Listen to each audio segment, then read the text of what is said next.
This is Dr. Scott Farley. I'm going to talk today, we're going to talk about posterior lumbar surgery. We're going to talk about why you would have a lumbar decompression and a disc removal versus a decompression and a fusion. I'm going to discuss with you, and we've talked about in the past, the placement of pedicle screws or the bone screws for a fusion. And I'm going to kind of walk through also now today what we call an interspinous process device, which is a different type of device that is can be used for fusion and can also be used for patients with spinal stenosis. For a decompression, the idea is we're going to open up the space for the yellow area or the nerves and the nerves entering or exiting out the neural foramen. And so it's simply conceptually the idea of removing bone called the lamina and a portion of the spinous process on both sides or one side to help open the space for the nerve roots. And as we talked about in the past, some patients may have to have too much bone removed. There may be too many changes and too much component of back pain, and the patient may require a fusion. And a fusion, it can be done in a variety of ways. It may be done without any type of implant, meaning pedicle screws or interspinous process device, and just be bone graft that's laid across the transfer or the transverse process and across the remaining lamina.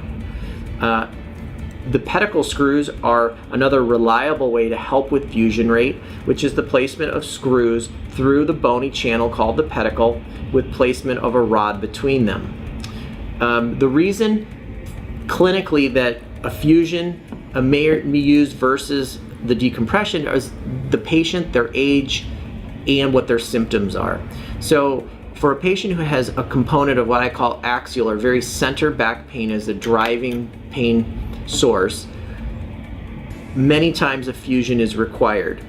If a patient only has what we would say is buttock and leg pain or radicular pain, it's very possible that a decompression and an opening of the nerve root called a foraminotomy and a removal of a small piece of disc may be beneficial without the fusion. And so that is a long discussion and takes a lot of thought from surgical planning and also discussion with a patient as to which of those procedures is better given the clinical findings, given the findings on their MRI, given their findings on an EMG, and coming up with an appropriate plan for each individual patient. Now, we've talked about a decompression where we're simply removing bone. We've talked about pedicle screws, we're replacing the screws into the pedicle. And there's another option for patients, what we call an interspinous process device. So this is the side view again, and so we talked about those processes that we can touch with our finger, the spinous process. And so in this case, we're using a device that would go between the spinous process and then become attached to the spinous process with basically as a rivet to then make that posterior segment stable while we bone graft around the joints. And so again, interspinous process just again by the anatomy between the spinous process. This can be used as an adjunct to pedicle screws. This can be used as a standalone device. It can be used as a device by itself and then also with fusion of the joints. Now there's another reason for an interspinous process device for patients who have a diagnosis of spinal stenosis or narrowing of the spinal canal and the patient has neurogenic claudication. A patient who were to go to the shopping center and go to the grocery store that leans forward over a cart is able to walk with significantly less symptoms because by leaning forward, it increases the area of the spinal canal just enough that the symptoms and pressure do not mount in the back and their lower legs.